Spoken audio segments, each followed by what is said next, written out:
ಇದೇ ವಿಷಯಕ್ಕೆ ಸಂಬಂಧಪಟ್ಟಂತೆ ತನ್ನ ಮೇಲೆ ಏನು ಪದ ಬಳಕೆಯಾಗಿತ್ತು ಅದನ್ನ ಮೋದಿ ಅವ್ರಿಗೂ ಕೂಡ ನಾನು ದೂರನ್ನ ನೀಡ್ತೀನಿ ಅಂತ ಹೇಳ್ತಾರೆ. ಅವ್ರಿಗೆ ಬಿಜೆಪಿಯವರೆಲ್ಲ ದುಶ್ಯಾಸನರಾದ್ಮೇಲೆ ಅವ್ರ ಹತ್ರ ನ್ಯಾಯ ಹೆಂಗೆ ಕೇಳಿ ನಿರೀಕ್ಷೆ ಮಾಡ್ತಾರೆ? ಬಿಜೆಪಿಯವರೆಲ್ಲ Modi is our prime minister, basically he is our party worker. ಅವ್ರ ದೃಷ್ಟಿಯಲ್ಲಿ ಬಿ ಜೆ ಪಿಯವರೆಲ್ಲರೂ ದುಶ್ಯಾಸನರೇ ಅಲ್ವಾ? ಅವ್ರ ಹತ್ರ ಯಾಕೆ ನ್ಯಾಯ ಕೇಳ್ತಾರೆ? ಅವರು ನ್ಯಾಯ ಕೇಳಬೇಕಾಗಿರೋದು ಬಿ ಜೆ ಪಿಯವ್ರ ಹತ್ರ. ಅಂದರೆ ಅವರು ಹೇಳಿಕೆಗೂ ಅವ್ರ ಮುಂಚೆ ಹೇಳಿದ ಹೇಳಿಕೆಗೂ ಈಗ ಹೇಳ್ತಿರೋ ಹೇಳಿಕೆಗೂ ಒಂದಕ್ಕೊಂದು ಸಂಬಂಧ ಇಲ್ಲ ಅಂತ ಆಗತ್ತಲ್ಲ. ಅವ್ರ ಹೇಳಿಕೆ ಪ್ರಕಾರನೇ ಬೆಳಗಾವಿ ಚಲೋ ನಡೆಯುತ್ತೆ.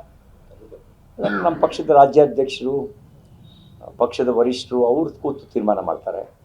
ಕಾನೂನಾತ್ಮಕ ಕ್ರಮಗಳ ಬಗ್ಗೆ ನಾನು ಯೋಚನೆ ಮಾಡ್ತೀನಿ, ಉಳಿದ ಸಂಗತಿಗಳ ಬಗ್ಗೆ ಅವರು ಯೋಚನೆ ಮಾಡ್ತಾರೆ. ಮತ್ತು ನಾನು ನೀವೆಲ್ಲರೂ ಕೇಳಿದಾಗ ಹೆಡ್ ಇಂಜುರಿ ಬಗ್ಗೆ ನಾನು ಭಾಳ ಸ್ಪಷ್ಟವಾಗಿ ಹೇಳಿದ್ದೀನಿ. ಡೀಪ್ ಇಂಜುರಿ ಆಗಿಲ್ಲ, ಒಂದು ಲೈಟಾಗಿ ಇಂಜುರಿ ಆಗಿದೆ ಅನ್ನೋದನ್ನು ಇಲ್ಲೂ ಹೇಳಿದ್ದೀನಿ, ಪಬ್ಲಿಕ್ಕಲ್ಲೂ ಹೇಳಿದ್ದೀನಿ, ಎಲ್ಲರಿಗೂ ಹೇಳಿದ್ದೀನಿ, ಯಾರು ಕೇಳಿದವ್ರಿಗೂ ಹೇಳಿದ್ದೀನಿ. ಲಕ್ಷ್ಮೀ ಹೆಬ್ಬಾಳ್ಕರ್ ಅವರು ನೋಡಿ, ಇದು 4ನೇ ದಿನ, ಈ ಮಾರ್ಕ್ ಇನ್ನೂ ಹೋಗಿಲ್ಲ.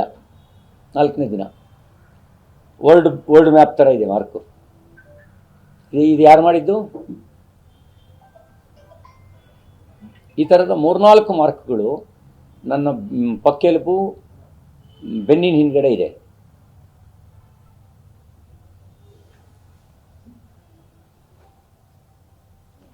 ಆಮೇಲೆ ಒಬ್ಬ ಶಾಸಕನನ್ನು ರಾತ್ರಿ ಇಡೀ ಸುತ್ತಾಡಿಸೋದು, ನಿದ್ದೆ ಮಾಡಕ್ಕೆ ಬಿಡದೇ ಇರೋದು, ಕಬ್ಬಿನ ಗದ್ದೆನಲ್ಲಿ ಸುರಕ್ಷೆ ಕೊಡೋದು, ಜಲ್ಲಿ ಕೃಷಿಯಲ್ಲಿ ಸುರಕ್ಷೆ ಕೊಡೋದನ್ನು ಆ ಮಹಾತಾಯಿ ಹೇಗೆ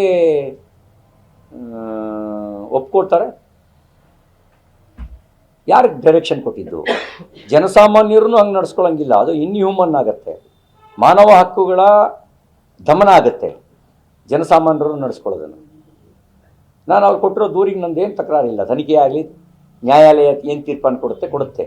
ಆದರೆ ಅವರು ನಡೆಸ್ಕೊಂಡ್ರಲ್ಲ, ಗುಂಡಾಗಳನ್ನು ಬಿಟ್ಟರಲ್ಲ, ಪಿ ಎಗಳ ಮೂಲಕ. ನೋಡಿ, ಪಂಚಮಶಾಲಿಗಳು ವಿಧಾನಸೌಧದಲ್ಲಿ ಮನವಿ ಕೊಡೋಕೆ ಹೋದರೆ ತಲೆ ಹೊಡಿತಾರೆ ಲಾಠಿ ಚಾರ್ಜ್ ಮಾಡಿ. ಅದೇ ಅವರು ಗುಂಡಾಗಳನ್ನು ಪಾಸ್ ಕೊಟ್ಟು ಕಳಿಸ್ತಾರೆ. ಹಂಗಾರೆ ಯಾರು ಪಾಸ್ ಕೊಟ್ಟಿದ್ದು? ಇವ್ರು ಪಿ ಎಗೆ ಆ ಸೊಕ್ಕೆಯಲ್ಲಿಂದ ಬಂತು, ಅವನು ಪಿ ಎಗೆ ಆ ಸೊಕ್ಕೆಯಲ್ಲಿಂದ ಬಂತು. ಆ ಸೊಕ್ಕಿಗೆ ಕಾರಣ ಯಾರು? ಸರ್, ಮಾನವ ಹಕ್ಕುಗಳ ಆಯೋಗಕ್ಕೆ ದೂರನ್ನು ಕೊಡ್ತಾ ಇದ್ದೀರಾ ಸರ್? ಕೊಟ್ಟಿದ್ದೀರಿ.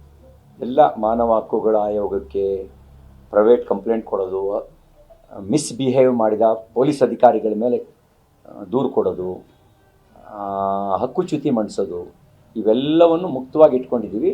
ಒಂದು 2-3 ದಿನಗಳ ಕಾಲ ಆರೋಗ್ಯವನ್ನು ಸುಧಾರಿಸ್ಕೊಂಡ ನಂತರ ಆಮೇಲೆ ಮುಂದಿನ ಕ್ರಮವನ್ನು ಕೈಗೊಳ್ತೀವಿ.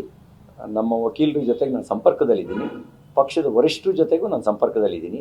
ಇವತ್ತು ಕರ್ನಾಟಕದ ಸಹ ಉಸ್ತುವಾರಿಗಳಾದಂಥ ಸುಧಾಕರ್ ರೆಡ್ಡಿ ಅವರು ಇಲ್ಲಿಗೆ ಬರ್ತಾ ಇದ್ದಾರೆ, ಸಂಜೆ 6 ಗಂಟೆ ಸುಮಾರಿಗೆ ಬರ್ತಾ ಇದ್ದಾರೆ. ಅವ್ರ ಜೊತೆಲೂ ಸಮಾಲೋಚನೆ ನಡೆಸ್ತೀನಿ. ಸಮಾಲೋಚನೆ ನಡೆಸಿದ ನಂತರ ಮುಂದೇನು ಮಾಡಬೇಕು ಅಂತ ಡಿಸೈಡ್ ಮಾಡ್ತೀವಿ.